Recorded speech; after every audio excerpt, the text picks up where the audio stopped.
There we go. Okay, so we'll do our first reading, and then I'll kind of give us a little brief reorientation so we can kind of remember where we are. Can I get a volunteer who's willing to read our first short passage here?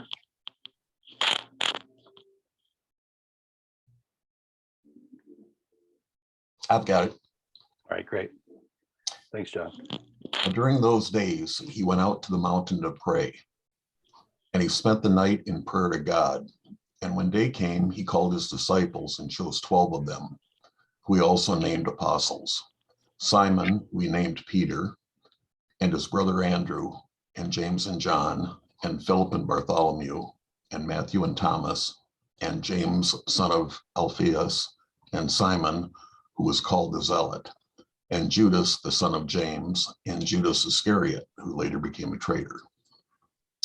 He came down with them and stood on a level place with a great crowd of his disciples and a great multitude of people from all of Judea, Jerusalem, and the coast of Tyre and Sidon. They had come to hear him and to be healed of their diseases. And those who were troubled with unclean spirits were cured. And all the crowd were trying to touch him, for power came out of him, and he healed all of them. All right, great. Thank you. Okay, so just to sort of remind ourselves, we've come through the first portion of the Gospel of Luke with the nativity, the infancy narratives, preparation section, and then transitioning into a portion that runs pretty much from chapter, I think it's about chapter 4 up to chapter 8 or so, which is usually called the Galilee ministry. So this is the time when Jesus has launched his ministry. It's become public, but it's sort of in his own kind of local region. We spent some time, obviously, on the very important scene, the inauguration of his ministry scene, where he's in the synagogue. He quotes from Isaiah, this text that reaches back to Jubilee, in which Jesus basically identifies himself as one who, whatever his mission is, it's very much tied up with announcing and embodying God's Jubilee of proclamation of salvation or release to the poor, healing to the blind, etc. So we got that teaching scene in there. We got also with that scene, the announcement of profound good news is of course accompanied with varied response, to say the least, I suppose, because we don't really get a positive, I guess, but we definitely get the negative, right? And we know as we move through the narrative that will grow. And I think one of the important things just to keep in mind is one of the reasons that Luke probably writes this gospel is precisely to provoke readers or hearers to respond. And the big question is, how are you going to respond to the gospel and to the ministry and person of Jesus? So that's Christian, kind of. Can I just take a minute to interrupt? That sound that we discovered last week that was coming from your mic. Could you just move your mic? Is it happening again? Yep. Yeah. All right, give me a sec. Sorry. Okay. Sorry to interrupt. I was waiting to get that in there. Yeah, I heard it too. I was so Sounds glad like someone shuffling a deck of cards. I was so glad that you brought it up last week. All right. Yeah.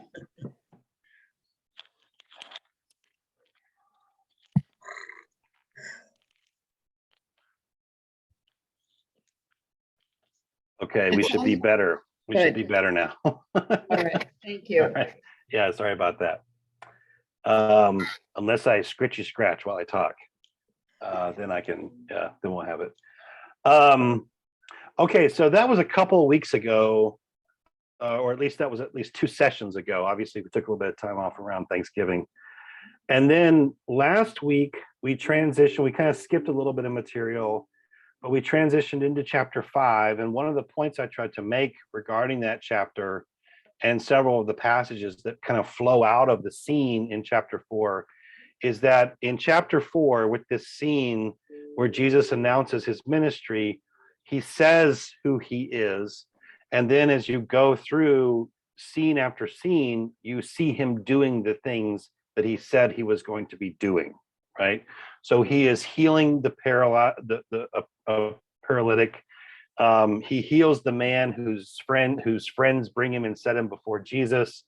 So he's basically doing all the things, proclaiming the gospel to the poor, etc., that he identified himself as doing in chapter 4. And this is a pattern that will come up from time to time, but it's particularly prominent, I think, there, because you've just left the scene where Jesus says something about himself, and then you get a series of scenes where he kind of is fulfilling essentially what he said about himself. So now what we're doing is we're transitioning into really the first substantial teaching section of Jesus, and we're going to be moving into Luke's version of the Sermon on the Mount. Is basically what you're going to get for the most part tonight, which is often called the Sermon on the Plain, though there is a mountain that's involved, as we've already seen here. So let me kind of move us in. I've got my little pointer thing here going. So first of all, I'll just start with verse 12. Now, during those days, he went out to the mountain to pray. Right, so there's our mountain. And he spent the night in prayer to God. Now, there are a couple of comments that we want to make here. Number one is a point that we made a couple of other times, but here is where one of the first places where it really feels like you get the payoff, and that is whenever you hear that someone is praying, and in particular Jesus, of course, in the Gospels, you know that something significant is about to happen, right? And that's going to take place also if you were to read, if you were to move through Luke and go into the book of Acts. Whenever there's sort of a scene of prayer, something significant seems to take place almost immediately after. In this case, because we've already read the passage, we know that the thing that's getting ready to take place is sort of the solidifying. And I have here, obviously, the choosing of the disciples. Maybe that's not entirely correct because we've already had a couple scenes where Jesus has called these folks. But now we get sort of a description of a solidifying of the disciples in a sense. And there's a couple, I think there are at least two other things that we could probably take away from this, and that I think are also important, not just to understanding Jesus or even to understanding, kind of Luke's, one of the things that he likes to do in the way that he tells the story, but maybe something kind of deeper about the nature of prayer that Jesus himself certainly seemed to have thought, and I think that Luke wants to emphasize. And one of those, of course, is first of all, that Jesus prays, right? And I think that's obviously very important, particularly for folk like us who live, 2,000 years later. There's an awful lot of church history, waters that have flowed, right? Dogmas and doctrines that have been developed and promulgated and fought over, et cetera, that we might sometimes gloss over this, or we might think, Jesus is sort of praying or sort of not praying because Jesus is God, right? So why would Jesus need to pray? But I think, Luke is writing before all those decisions have been made or all those thoughts have been fully teased out. And I think one of the things that we can take away from that is that one of the big goals, one of the big objectives of the Gospel of Luke, and probably of all the other Gospels, is that it is a kind of discipleship manual to a certain extent. It's trying to tell us not only the story of Jesus, but also to paint for us a certain kind of picture of what would it mean to follow Jesus. And so, of course, one of those things would mean to commit ourselves to a life of prayer. And so here we see, again, Jesus's deep commitment to doing the will of his Father and not his own will, which of course also picks up on some of the themes that we encountered in the temptation narrative. The other thing that I think is kind of interesting is the fact that this is all night, right? And I think that the sense of discerning God's will is not necessarily something, even in the case of Jesus, right? That it's something that takes time, that that you allow to develop and percolate. Obviously, we are not the same as Jesus, but we are certainly called to imitate him. But it seems to me that we can take something like this, right? Prayer is, prayer being something that takes time, and the fact that in particular Jesus is depicted here as praying through the course of the night, you get a sense that the important thing that's going to happen, it took time for it perhaps to develop. Now I don't want to push that too far, but I just think that's an observation that's worth contemplating. Well, then we get verses 13 through 16, where we get a listing of figures, and we also get a couple of terms. And so I've got a couple of observations made to make regarding some of these. So let me just read these set of verses. And when day came, he called his disciples and chose 12 of them, whom he also named apostles: Simon, whom he named Peter, and his brother Andrew, and James and John and Philip, and Bartholomew, and Matthew, and Thomas, and James, son of Alphaeus, and Simon, who was called the Zealot, and Judas, son of James, and Judas Iscariot, who became a traitor. So there's a couple things to note, or at least a couple observations to make. One is the term here that we encounter in verse 13, right? Disciples, which is a term that shows up often, and of course is a term that Christians use, and we have a general sense of what this is. Well, it had a life prior to Christians using it, right? It had another usage that would have been common in a Jewish context, and simply meant someone who was attempting to learn to follow after their teacher. So the notion of walking like their teacher or following after their teacher was quite significant.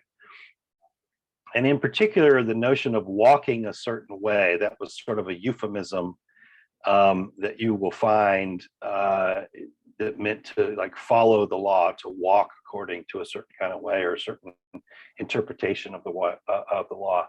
So these are folks, in other words, who are devoted to Jesus's way. They're devoted to Jesus's teachings, and that's, of course, what this section in particular is going to begin to introduce us to with a bit more depth. Obviously, one of the interesting things I think about Luke is that we get a sense from Luke that Jesus actually has a lot of disciples, not just 12, because there's another scene. I'm not sure if we'll deal with that scene as we go through Luke, but there is a scene where Jesus actually commissions 70 disciples to go forth. And then you get a sense that there might even be a larger group, because there's also some significant women who are a part of the group of folks who are following Jesus. But here we hear about the 12, right? And these folks do have a kind of set apart role that they play. So I think the point I want to try to make here is that on the one hand, these 12 figures are unique. That is, they're different from you and I. But then on the other hand, actually, we share a lot in common, because all of us are trying to follow after Jesus. And all of us, to a certain extent, have a certain kind of commission. But what makes these folks unique, I think, is the nature of their commissioning. And so the 12 element, this number 12, is packed with significant meaning, which you probably already know. And I think the most obvious is the idea that these 12 disciples, they function in a sense as a kind of core inner circle. And even within that inner circle, you might have the three, which is Peter, James, and John, but these 12, and that number 12 obviously corresponds to the original 12 tribes of Israel. And if we kind of follow the use of the number 12 through the New Testament, we get a real sense that this is precisely how certainly early Christians were thinking about the importance of these 12, if not Jesus himself, right? Because if you go up into the book of Revelation, you have the 12 disciples essentially seated in Jesus's presence, basically ruling alongside him. So these figures, in a way, are quite unique in that regard. At the same time, they're called disciple. They're called the 12, but they're also called the last term apostles, right? And I would suggest that that this word and also to a certain extent the first word, disciple and apostle, it seems to me are words that we can use to identify kind of more broadly the Christian life. So what was an apostle? An apostle was one who was commissioned and sent. And again, this word, the Greek word, I don't have it here off the top of my head, but it literally means one. It literally means one who is sent, or a sent one. And so the Christian life, and this is kind of the point what I'm trying to make here in the little explanation underneath here. The Christian life itself has a kind of sent character. Like all of us are sent forth. Now, yes, some people are sent, to other places, other countries, etc. But all of us have a certain kind of commissioning, right? We're sent into the spaces where we are planted, where we live. And therefore the Christian life in a way has this sort of apostolic character. And so I think this is something that we should, I think, or would love to recover a little bit more, and not just as an office of the church, right? A sense that rather a disciple is not just one who follows, but also one who's sent, seems to me to be important. The last thing is you might actually glance over it. It's also in verse 13, but it's the notion that in particular, these folks are chosen. Right. And this is sort of your good Calvinist moment, I suppose. And I'm not myself a hardcore Calvinist or anything, but there is a certain sense in which these 12 are unique in that they are specifically plucked up, right, and set aside. And so it says he called his disciples and chose 12 of them. So he pulls them out in particular to function in their unique role as the reconstituted tribes of Israel and the kind of the authorized witnesses. So they are actually set apart and uniquely authorized by Jesus. Again, I want to be careful about this because there's been all kinds of arguments in the history of the church around, who is a properly authorized figure, et cetera. So you can kind of get in debates about something called apostolic succession, which I'm sure people on our screen, we would have differences of opinion about. Can I ask a basic question? Yeah, for sure. Could you say, you mentioned that the disciple and apostle really describe us today. Would chosen also describe us? Well, I think you could. It kind of depends on your theology, and I tend to say it's a both and. We're both chosen, but we also choose. So I think I believe the more time I've kind of spent in these Gospels, the more I really do believe that one of the reasons that they're written is precisely to provoke us to choose, right, to make a decision. But I don't think that necessarily it's a zero-sum game where, either I do the choosing or God does the choosing. It seems to me that God initiates, right, and is really the one in some sense who chooses, but that we confirm that choice, perhaps. It might be a way of saying it. I don't want to go, though. A true Calvinist would say that you are chosen by God. Yes, exactly. So what I was about to say, Sally, is that I'm not a true Calvinist. And so I'm going to avoid that studiously. I think I am. Very well. Very well. Well, I'm going to push on that a little bit. I'm going to give you some Arminian sauce. We're going to see how that tastes. The last thing to note is if you did a comparison of the three synoptics, you'll see some definite parallels in terms of the names, but also some slight differences.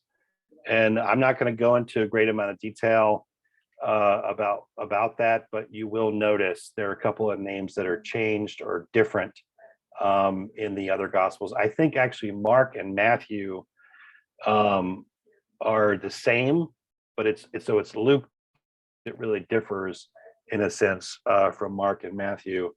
And I would just say, Luke is probably working with a different set of sources Maybe these are alternative names that these same individuals had. I don't know. I think we're kind of in the realm of conjecture in that regard, but at least acknowledging that that's the case, I think is important. All right, then we get that paragraph, which is obviously important, but then we get the next one, which really sets up what's coming afterwards. And this is right, Jesus descending the mountain and preparing then to preach and to speak.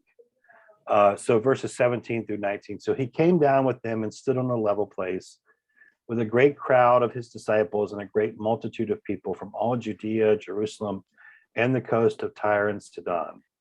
They had come to hear him and to be healed of their diseases. And those who were troubled with unclean spirits were cured. And all in the crowd were trying to touch him, for power came out from him and healed all of them. So just three kind of observations again connected to this. The first is it has to do with the mountain imagery and the echoes with Exodus and Matthew. So I think like if we're talking about sort of an intertextual conversation here in a sense. Again, we don't know if Luke used Matthew or Matthew used Luke or which one exactly was written first. Both of them, of course, are clearly in dialogue with the traditions about Moses, right? So the other great mountain where teaching happens is Mount Sinai. And so here we have, and I think this really works profoundly well with Matthew, where we have a Sermon on the Mount, and we have, in a sense, Jesus offering his gloss on elements within the Ten Commandments and other things like that. In Luke, it's a little bit different because we don't have the same concentration of teaching that we do in Matthew, but nevertheless, the imagery is still there. So Mount Sinai, so here is Jesus then as teacher, is sort of the point. And in a way that's a little bit distinct from Matthew. He descends to teach, but also to heal. And I'm going to make a comment about this in just a moment. But the two of these things go together. And I think that's also important for us to keep in mind throughout this gospel. And I want us to emphasize that the healing scenes are not simply spiritualized things, right? That it really does have to do with the body, that God actually does care for the body, that God does care for our social relationships, etc. But those things are also bound up with God caring about our spirit, caring about, our heart, caring about ourselves. And so the teaching and healing sort of go together in a way that's significant. The second observation is simply that Jesus's reputation is clearly spread. I mean, people are coming from very, very far away now to hear him. So his reputation, and we've already heard that, we already kind of got a sense that that was the case with the scene in the paralytic whose friends lowered him down, because we heard that there were religious authorities. Here we just hear that there are crowds, there are just multitudes. So it's not just the experts who have decided, to go. It's people from potentially all walks of life. And they've now come into the Galilee. And I don't want to push this too much, but there could be some significance in this regard, because the Galilee is sort of a backwater region. And it was looked down on in part because there was also significant Gentile infusion in that region. So it's possible that some pious Jews might have viewed this region as potentially unclean. And so if folks are coming, right, they're drawn. And so that's what I mean by this sense of like his reputation really expanding out and bringing people in. And then we get the very last thing is just the quote, the power flows out. And I'm not going to make a ton about this. There is hopefully we're gonna, I think I'm planning to do the scene with the woman who touches Jesus because it's such a remarkable one. And we hear a similar kind of thing there. Here though, the point I want to make is that the way that Jesus is described is almost like a fountain, right? It's almost like he is just an overflowing fountain of God's power, and people are doing everything they can to get as close as possible to him so that they can just touch him, right? And I know we hear that in the other story. We get a little bit more detail where the woman is like, if I just touch the hem of his garment, I'll be healed. That we don't get the same kind of detail here, but we get a similar kind of pattern. But here, the reason I think it's important is because we're not getting ready now to get a kind of healing narrative. Rather, we're getting ready to get a teaching narrative. And so I think what we can say is that not only is Jesus sort of a source of healing power, but his teaching is also a kind of source of power. And it seems to me that these two things are sort of bound together here in a way that's quite provocative and important. In part because, one of the reasons why this is being imparted to us, all this material, is precisely to encourage us to put it into practice, right? And I'll make this point as we move through tonight, because we hear Jesus himself sort of making this point with a couple of parables. All right, let me stop for a second and see what kind of comments or questions folks might have or initial responses.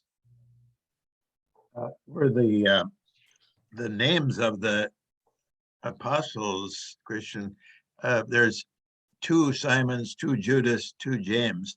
Were those excessively common names back then too? Or were they, or why 2? Why not 12 different names? Like, yeah, I could certainly say I think Judas, that name would have been very common. Okay. Because that's a play on Judah, right? And you would have heard that. I don't know about the others in terms of how common. I know that the name Jesus was actually extraordinarily common back then, so it wasn't overly unique. So I don't really know. I didn't get a chance to that's a good question, but I didn't get a chance to kind of look that up in terms of the significance of the actual names. One of the names that is missing in Luke's list is the name Thaddeus. So Thaddeus actually is one of the names that you'll find in the other lists if you look over in kind of the parallel text in Matthew or Mark. And I believe there's one other one, but I can't remember it off the top of my head now.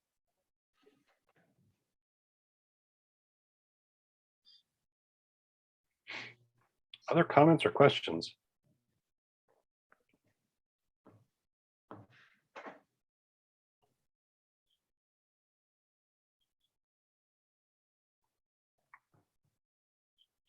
All right, well, let's move into the teaching itself.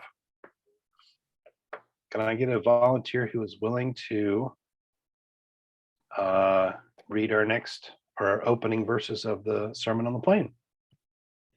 I can have a go at it. Go ahead. No, go ahead. Then he looked up at his disciples and said, "Blessed are you who are poor, for yours is the kingdom of God. Blessed are you who are hungry now, for you will be filled. Blessed are you who weep now, for you will laugh.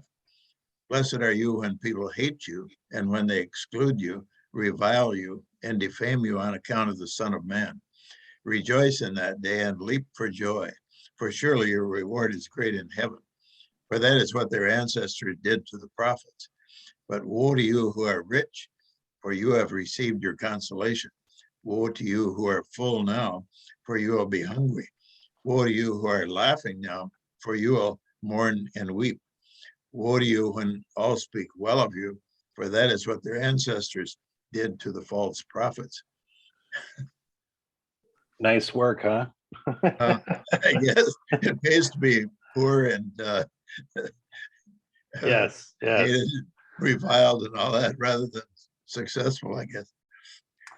So there's a couple of, I think, important things to keep in mind here in the way that Luke tells this. So let me just make a couple of overarching observations. So the Sermon on the Plain in Luke only lasts for 29 verses. So if you compare that to the Sermon on the Mount, that is quite small, right? The Sermon on the Mount is 3 full chapters in Matthew, chapter 5, 6, and 7. And so The Sermon on the Plain does not encapsulate everything that's in Matthew. You will find, however, most of the material in the Sermon on the Mount from Matthew scattered throughout Luke in different places. So it's not that Luke just leaves it out altogether, but he puts some of that material in different places. The material that we do have does have a lot of parallels within Matthew. So most of the stuff that we're going to read, these 29 verses, do show up in Matthew 5:7, or there's a little bit that Luke includes here that doesn't show up in Matthew 5:7, but it shows up in other places in Matthew. The second thing is, and I've kind of been making this point tonight a little bit, and part of it was sort of in anticipation of this comment, but I think it's worth seeing both the Sermon on the Plain and the Sermon on the Mount as something like discipleship manifestos. Right? This is Jesus's first teaching. It's addressed to the disciples. It includes both indicative statements, and I'll talk about that in a minute, but also imperative statements. So it includes statements about essentially descriptive statements. In other words, it's not necessarily your calling to make this happen. God's actually going to do it. But then there are other statements that are imperative statements, which of course carries the connotation that you should do that. But overall then, this is a kind of discipleship manifesto. And I think it should be read in that kind of way. In verses 20 through 26, which is sort of our first section here, there are a couple of things to note. The first is that the you here is in the second person. And so even though this is addressed to the disciples, that second person can mean that it carries beyond just his disciples. So it can be a statement that's a little bit broader. But I think the most important thing to note is that this is an indicative set of statements. So in other words, this is not a command that says that you have to become poor in order to do this. It's literally it's more like, this is what God is going to do. And if we take the whole of what's said here, particularly in verses 20 through 23, what we see is that in Jesus and in his ministry, God is like turning the world upside down, because all the things that he says are blessed are things that we would not normally think are blessed, right? We would not normally think that someone who is poor or who hungers is blessed. We would not think, that someone who is hated or reviled is blessed, etc. So that's sort of the flip of the script that's implied here. So let's kind of get into the actual verses 20 through 23. Then he looked up at his disciples and said, "Blessed are you who are poor, for yours is the kingdom of God. Blessed are you who are hungry now, for you will be filled. Blessed are you who weep now, for you will laugh. Blessed are you when people hate you, and when they exclude you, revile you, and defame you on account of the Son of Man. Rejoice in that day and leap for joy, for surely your reward is great in heaven. For that is what their ancestors did to the prophets." Now, 2 or 3 things to note here, and I'm not going to break down every single one of these. I'm actually going to do some coordinating of some of these statuses or states. The first is simply the word that we encounter in each of these, the word blessed. And the Greek word here is makarios. And typically this term is used to denote something that either anticipates or that will be experienced on the final day. So the term blessing here connotes an eschatological gift that only God can bestow. And I know sometimes we encounter this being translated as happy, but that's a terrible translation of this term. But nevertheless, certain translators or translation committees have decided to go with it, but it's not a good translation, unfortunately. The situation then, the people that, the second observation really is that the people that Jesus is talking to here, or kind of describing here, are, importantly enough, all the same people that he talked about in his inaugural sermon, right? If you remember, he preaches from Isaiah. And what does it say there? I'm going to set free the captives. I'm going to heal the blind. I'm going to liberate the poor, right? Etc. So you get a kind of, even if it doesn't match precisely, you get sort of in the same neighborhood of people, right? So in a sense, this is a kind of further reinforcement, right? So back in chapter 4, as I say here, we hear that Jesus's mission is to and for the poor, the destitute, those who are dispossessed. I think for the most part, all of the descriptions here in verses 20 through 23 carry a similar kind of coloring, if you will. So, like I said, I'm not going to go through every single one of the statuses, but I think there's a couple of kind of correlated ones that we can say. So the first is the poor and the hungry, right? Which is the first two. Blessed are you who are poor, and blessed are you who are hungry now. This is unique. This is the way that Luke puts these two is unique for Luke compared to Matthew. In Matthew, in a sense, he spiritualizes, right? So it's the poor in spirit. It's those who hunger and thirst for righteousness. In this case, it's the literal poor and hungry. And so you have a sense here, I think, again, for the holism, the kind of holistic element that Luke seems to be concerned about. So the poor have nothing. Those who hunger are people who are, potentially on the edge of destitution and potentially death. These are the ones to whom God plans to give the fullness of the kingdom, right? I mean, that's kind of the imagery. Yours is the kingdom, you will be filled. So that's sort of the idea. And remember, again, this is not a human program. This is not stated in the imperative as a command. It's rather stated in what God is about to do. God is literally about to turn the world upside down. And that echoes back to Luke 4 and all the way back to Luke 1, where we hear about when we hear in the Magnificat of Mary, of God raising up the lowly and casting down the proud. So all this stuff sort of should sound somewhat familiar. The same thing, then we get a second sort of set of correlates, right? Those who weep and those who are reviled, or you can pick out a couple of others like hated, excluded, reviled, defamed. I've just picked up reviled because it really kind of has, it's a stand-in for all the others. Right? These point to weeping and the experience of exclusion, essentially, point to someone or some group of people who are in a situation of profound sadness, all right, because of oppression, because of rejection. And what's going to happen? They're going to be the rejected, those who are excluded, those who are considered outsiders, and those who then have to bear that pain are all of a sudden going to be, in a profound way, become insiders. And this is another major theme in the Gospel of Luke, right? Who's really an insider and who's really an outsider?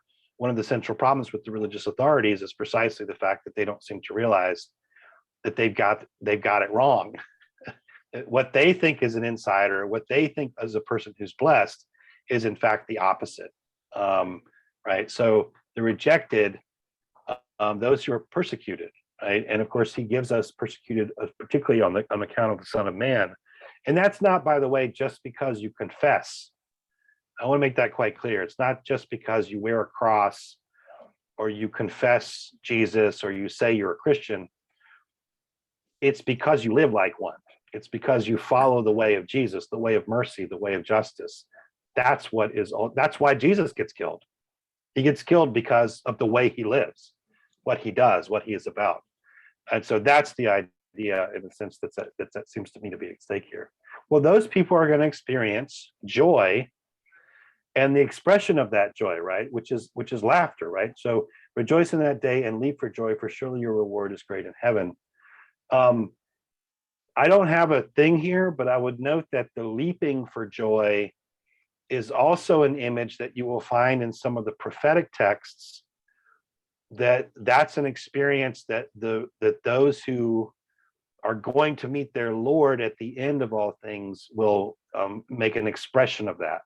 So joy here has a very particular kind of eschatological sort of coloring, if you will. Well, then we get, and this also is unique to Luke, just so that it's clear for us that what Luke is after, and the fact that he does mean this both in terms of the spiritual and material, we get the woes, which are obviously quite uncomfortable, right? But woe to you who are rich, for you have received your consolation. Woe to you who are full now, for you will be hungry. Woe to you who are laughing now, for you will mourn and weep.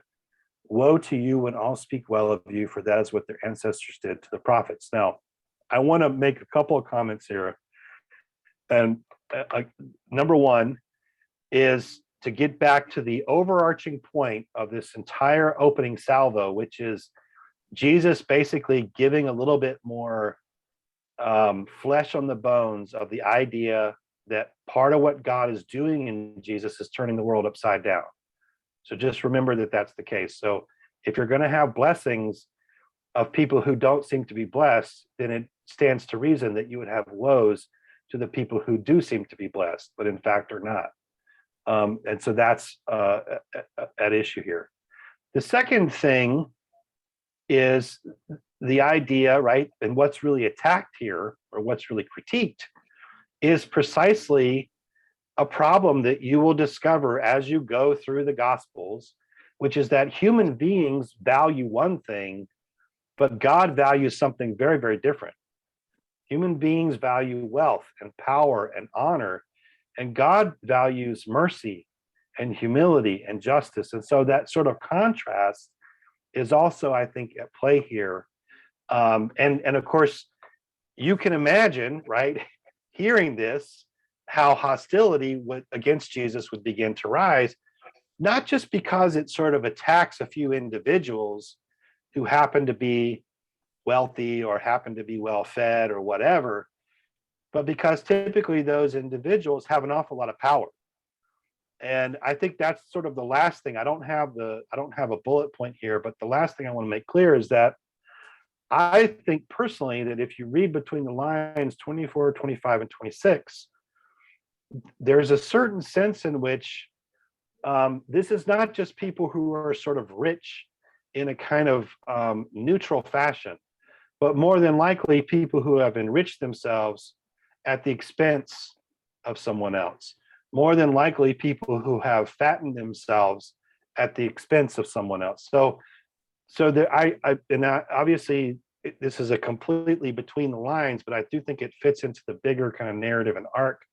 It's not just an attack on sort of neutral being rich or being well-fed or being happy. It's rather these states which come at the expense potentially, right, of the opposite. Because, and we'll see that, I think, in other kinds of places, but oftentimes there's a criticism, particularly not just of wealth, but of wealth that is gained at the expense of the poor or gained at the expense of the powerless. That typically is the way that the attack happens, or the critique happens in the gospel. So it's not necessarily an attack on wealth per se, but ill-gotten wealth, as maybe is a better way of saying it. All right, let me stop there for a second and see what kind of comments or questions. You're suggesting like 24 through 26, this would be directed towards something like tax collectors, those type of people who abuse their authority to squeeze every dime they can out of everyone. Yeah, yes, and obviously that's good news for someone like Levi, right? Like Levi in a way becomes a counterfactual for us, that there's still a possibility of mercy. And I will pick up on this, by the way, because there's another passage that does give us a sense that, like, just because you're poor doesn't necessarily guarantee that you're saved, and just because you're wealthy doesn't necessarily mean you're damned. Right? Again, the whole kind of construct is meant to tell us that God's about to turn the world upside down. And the things that we think are blessed, the people that we think are blessed, and the things that we think are valuable, those are not the things that God would say are blessed, or or valuable, or whatever. Because what we see, of course, is Jesus drawing in people who have lived with ill-gotten gain, etc. The problem is is the folks who have that ill-gotten gain, or maybe they have power, but they're not willing to give it up. Right? That tends to be the people that receive the harshest criticisms. So it's almost like, honestly, it's almost like the Old Testament, where if you look at the law, I mean, there's an awful lot of material in the law for sacrifice for sin. So what does that tell you? It tells you that the law assumes that you're going to sin. So there's almost an assumption built in that people are broken, that society is unjust, that things are unequal. The question is, when you're confronted with that, are you going to turn in a different kind of direction? Are you going to try to make things a little bit better, et cetera? And there's a couple of really interesting parables and other stories that I think kind of highlight some of this later on in Luke. Christian? Yeah.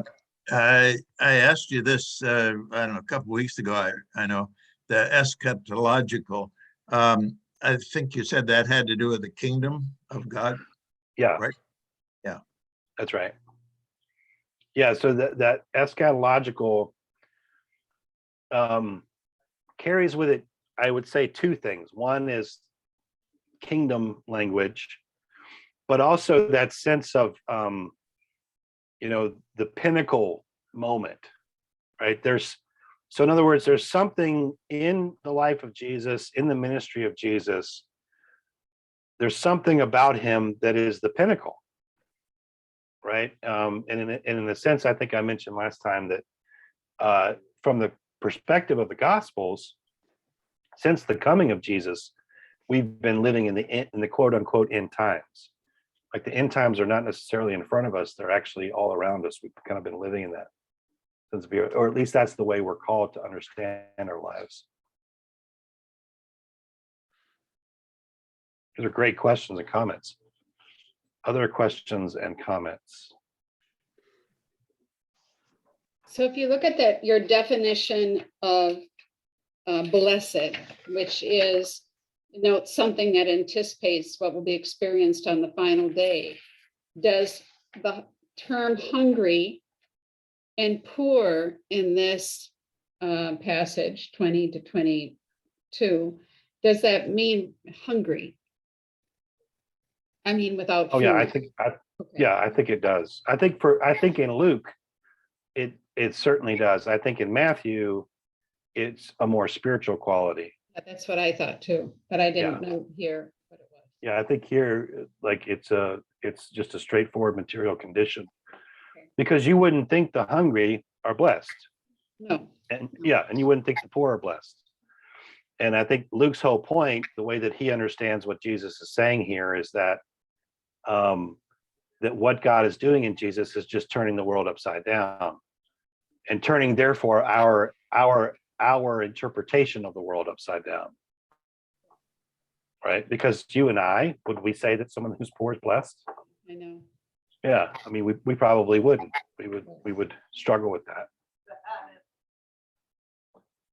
But I would interpret that then to say that people who are hungry now are going to be blessed in that final day. Is that how you would interpret it?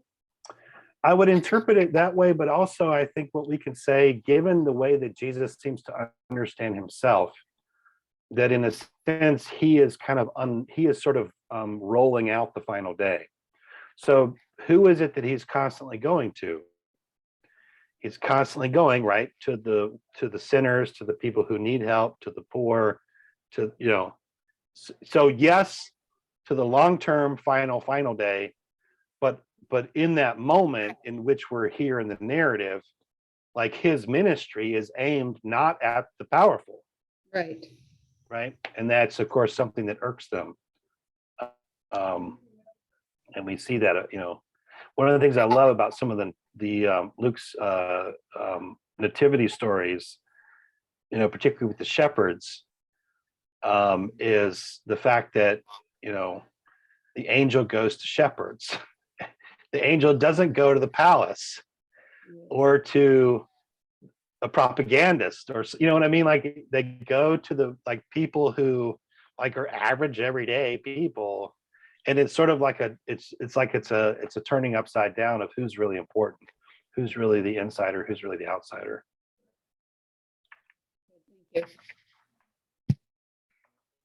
All right, so let's turn into the next set of verses, because this is where we get into sort of the commands. So we've gone through basically in the indicative. So these are descriptions, which means that this is what God is doing, in a sense, in and through Jesus's ministry. It's not commanding you or I. Jesus is not commanding people to become these things in order to have them happen. It's really more a broader statement about the work that God is doing in and through the ministry of Jesus. If we want commands, things that tell us what to do and challenge us to follow, well, that's what starts in verse 27 and kind of moving forward. So if I could get Linda, I think you were going to read last time. Would you mind maybe reading this time? Or maybe I could get another volunteer. I can read right now. Okay. But I say to you that listen, love your enemies, do good to those who hate you, bless those who curse you, pray for those who abuse you. If anyone strikes you on the cheek, offer the other also. And from anyone who takes away your coat, do not withhold even your shirt. Give to everyone who begs from you. And if anyone takes away your goods, do not ask them for them again. Do to others as you would have them do to you. If you love those who love you, what credit is that to you? For even sinners love those who love them. If you do good to those who do good to you, what credit is that to you? For even sinners do the same. If you lend to those from whom you hope to receive, what credit is that to you? Even sinners lend to sinners to receive as much again. But love your enemies, do good, and lend, expecting nothing in return. Your reward will be great, and you will be children of the Most High, for he is kind to the ungrateful and the wicked. Be merciful, just as your Father is merciful. Right now, I think all of this really boils down, in a sense, to verse 36. Just so you know, all the commands that we're going to receive in this section, and also what follows after verse 36, is the hinge, right? So what that means is, if you have an indicative set of statements at the beginning, that there's a reversal coming, which is good news for some and might be bad news for others. In a way, I think you can read this set of commands as, here's what you should do in light of that coming reversal. And that means that this is addressed then to anyone, whether they're in the first status of being the lowly or whether they're in the high, right? So in other words, in light of what's coming, if you can really hear, right? That's what he starts with. But I say to you that listen, if you can really hear, this is how you should live in light of what's coming. And what's coming, you can't stop it. Here's the criteria of what's going to happen. But I'll tell you what, if you want to make it through, do this, right? Be this way, live this way. And almost everything that we're going to hear, I honestly believe, kind of hinges on verse 36. And so kind of let me walk through this a little bit for us. So verses 27 through 31 give us this really radical vision. And I call it basically a transgressive love, a radical transgressive love. But I say to you that listen, love your enemies, do good to those who hate you, bless those who curse you, pray for those who abuse you. If anyone strikes you on the cheek, offer the other also. And from anyone who takes your coat, do not withhold even your shirt. Give to everyone who begs from you, and if anyone takes away your goods, do not ask them for them again. Do to others as you would have them do to you. So let's kind of unpack a little bit. I'll just make a couple of observations. The first is I just think the overarching way of describing what's being recommended here is to learn to love in a way that pushes you, beyond what you might naturally, well, probably what most of us are naturally capable of, right? To learn to truly love people who don't love us is very, very hard to do. And as I say here, right, these commands, again, they kind of fit nicely into the way that Jesus himself. So if Jesus says the world's getting ready to be turned upside down, the advice he's giving, in a sense, is an upside down kind of advice, right? Because some people would say it's not safe to love your enemies. You're being a fool. You're letting yourself being manipulated, et cetera, et cetera. So there's different kinds of ways. And we want to be careful. We don't want to push this too far, all right? I want to make sure that we're kind of careful in the way that we think about how this would actually be put into practice in our own lives. But in a sense, I think this is the calling, right? To in light of what's coming, we are called to live differently. And I think personally, then, that these commands here, and here's where sort of things broaden out. Anyone potentially is addressed, right? So if you hear Jesus and you hear that the coming reversal is going to happen, and you're kind of like, well, what do I do? He's basically saying, learn how to love this way, and that's what will save you. Essentially, that's what we'll kind of, and that's what we're going to hear, by the way, as we move in, because we're going to get a parable in just a little bit about a house that can withstand a flood, and that goes right back to this. So love, do good, bless, pray, and do all these things, not just for the people you care about, the people that it's natural for you to do that for. Right? You're supposed to do it, as he says, principally for your enemies, for those that hate you, those that cursed you, those that abuse you. And I think, I don't want us to lose. Obviously, I think we can connect to this to a certain extent, but I don't want us to lose the sense in the ancient world in which family bonds and the bonds of kinship were even stronger then than they are today, right? So that's like, this is almost a kind of a direct assault on the way that people thought that they were supposed to act in the world. And so that's one of the things that makes it so profoundly radical, I would say. Then we get in verses 29 to 30 that this also has an economic component. And now this comes back, by the way, in verses 32 through 36, right? So if someone asks you, like, because you get all these terms, right? Not just the striking on the cheek, but it's if anyone who takes away your coat, and from anyone who takes away your coat, do not withhold even your shirt. But it's especially verse 30, give to everyone who begs from you. And if anyone takes away your goods, do not ask them for it again. Like, he's imagining love as more than just fellow feeling, is my point here. It's not just feeling good about, and it's not even just praying, it's following that up with actual material action. An action that actually on some level would probably look crazy and would be very hard to do. Then we get at the end here, and I think this is important because it's actually going to be transcended. In the very end here at this section in verse 31, we get an articulation of what we call the golden rule. And you can find this, by the way, of course, in other religious traditions. You find this in Buddhist traditions. You certainly find it in Jewish tradition. It's probably also in Zoroastrianism. I didn't get a chance to check. But this is essentially a positive rendering, because sometimes the other ones you will get do not do to others as you would not want them to do to you. In this case, it's do to others what you would want them to do to you. And this is why I don't think that this is really the hinge. I think the real hinge is actually at the bottom, because it winds up being transcended. Even the golden rule, you could read the golden rule as like good advice, right? Like it's good advice for me to tell you, hey, treat other people the way you want to be treated, right? Because, it stands to reason that they might treat you well, right? But ultimately, Jesus is going to say, no, that's not why you do it. Why you do it is because that's who your Father is. That's why you treat people that way, because that's the way God is. It's not ultimately because it works. It's not ultimately because it somehow makes sense.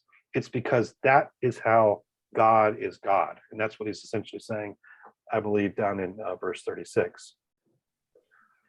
Let me shift then to verses 32 through 36. I'll just kind of read through here verses 32 through 34 first. If you love those who love you, what credit is that to you? For even sinners love those who love them. If you do good to those who do good to you, what credit is that to you? For even sinners do the same. If you lend to those from whom you hope to receive, what credit is that to you? Even sinners lend to sinners to receive as much again. Now, I think importantly here, to help us kind of get at what's being said here, is to recall the context of the ancient world. Obviously, I do think you can translate this into now, but the ancient world was was a highly stratified world, and it was shaped by what we often call a patron-client structure. And typically that meant that a patron was someone who either had more wealth or more power, and their aim in life, and everyone's aim in life in a sense, was to increase their honor and to decrease their shame.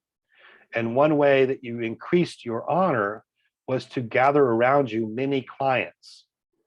And you could yourself, by the way, be a client of a patron and then also have your own clients. So you had, again, a very highly stratified and hierarchical situation. And what was the relationship then between patron and client? Well, it was a relationship of loaning, of eating together, of doing good things for one another, not necessarily because you were on the same level, but because you wanted to increase one another's honor, right? And thereby increase your own honor. So in some ways, like Jesus here is kind of critiquing the ancient world. So as I say here, the expectations of doing service, offering gifts, extending hospitality to people who would reciprocate, this was one of the ways for operating within the social order, right? And it's kind of interesting, this same pattern shows up. I don't know if you guys remember this, but we studied 1 Corinthians together. Remember, and there was a challenge in the Corinthian church regarding some Christians who were eating meat sacrificed to idols, potentially. Well, the only people who would have been doing that were probably people who were being invited to banquets being held on the precincts of pagan temples. And why would they go to those banquets? More than likely, they were clients of a patron, right? And I think we talked a little bit about that. So that is something there. So what can we boil this down to? We could say, in some sense, that Jesus is calling into question here the prevailing assumptions of that world. So we would need to translate that, I suppose, and bring it into our world to think about, okay, what would it be? What would it mean for this to challenge us today in terms of the way that we operate sometimes? I'm sure it would be different. It might be different in the business world. It might be different in the academic world, et cetera. So, or the political world, or whatever world it is that you are operate in. The point of it all, though, of course, all of this calling into question, and of course the imperative itself, comes to us in verses, particularly verse 36, but verse 35 and 36. But love your enemies, do good and lend, expecting nothing in return. Your reward will be great, and you will be children of the Most High, for he is kind to the ungrateful and the wicked. And here's the one. Be merciful just as your Father is merciful. So if you were present, and you were listening to Jesus doing his beatitudes and his woes, and you realized, oh, I might be in the woes camp. What do I do? What's the solution? Well, here it is. learn to be merciful, right? And that obviously would look different depending on who you were and what that would mean, right? Sharing, caring, etc. So that's sort of the direction that I think this thing is kind of going. So ultimately, though, and this is something I really like to try to underline, and that's, so why do we turn? Why are we called to turn from Jesus' perspective? Why are we called to turn from what I describe here as our normal, cultural, social, familial, and even genetic dispositions? Like, why are we called to turn people to turn away from doing good to people that we think we should do good to also learn how to do good to people that we don't think we should learn to do good? And the reason that Jesus gives is God. Because I was just saying, because God. Because that's how God is God. I mean, that's what God does. Right? It's just simply, it's not because it's going to work. It might work. And I think the hope, of course, is that it would work. And there is a passage later on that gives you an indication that it might actually work. But here he doesn't offer that. It's simply, it's rather you do this because this is the way that God walks, right? That mercy is God's way. And again, as I say here, this then is also good news for the wealthy that we heard about earlier, the folks who kind of all of a sudden realize they might be in trouble. They might have, they might be in a situation where, okay, I hear finally, I'm hearing, maybe I need to change my ways. And what would that change look like? It would look like this, right? Now, I do keep in mind, by the way, in the ancient world, about 90% of the population is poor. Okay, so the vast majority of people are poor. So that's the big audience in a sense. So my last point then, or like the kind of penultimate point here, is that even the golden rule, which you could read as sage advice, isn't enough to underline, or at least to kind of really get at where Jesus is coming from. You don't act this way just because you want someone else to act that way towards you. Yeah, that's good advice initially, but that's not enough. You act this way because that's the way that God acts. You learn to live this way because this is the way that God lives, etc. So I think that kind of gives you a basic sensibility. So the perfection, right? God who is perfect, that's not an abstract. And I think you actually run into this, be perfect as your Father is in heaven is perfect. I think that's in Matthew. But perfection is not some kind of abstract quality. Rather, it's love. And it's this all-embracing mercy. Okay, let me stop there. Well, I can't believe we're already at 8 o'clock. This is amazing. Let me stop for a second. I think actually I'll stop sharing. We'll see what kind of comments or thoughts folks have. I had a little trouble with the last portion of verse 35, Christian. Kind to the ungrateful and the wicked. So I guess that goes along with what you said, that even though you're ungrateful and wicked, God will be kind to you. And so we should be kind to people that have negative outlooks for us also. Yeah, I think in a sense, like those are sort of a stand-in for enemies of God. Okay. Right. So the ungrateful and the wicked, they would be sort of classed as God's enemies. And so even God is kind to God's enemies. Like that's sort of, I think you could kind of read it that way. Well, God's blessings are poured out on the blessed and the unblessed. The seeds fall on everyone. My Bible says, "Be compassionate as your Father is compassionate," which I is prefer more of a personal responsibility in a different way than merciful. Yeah, I actually prefer compassion over. So they're both. Both of these are trying to. It's a translation of the Hebrew word hesed, and I think one of the best ways of translating hesed, because you can also actually find this as hesed can also be translated pity, which I don't think is, I think compassion really is the best translation of that, but they don't use that obviously here. In part because it just gives more empathy. If you break down the English word for compassion, it means to suffer with someone or to bear with them, to co-passion, to be alongside them. So I really like that.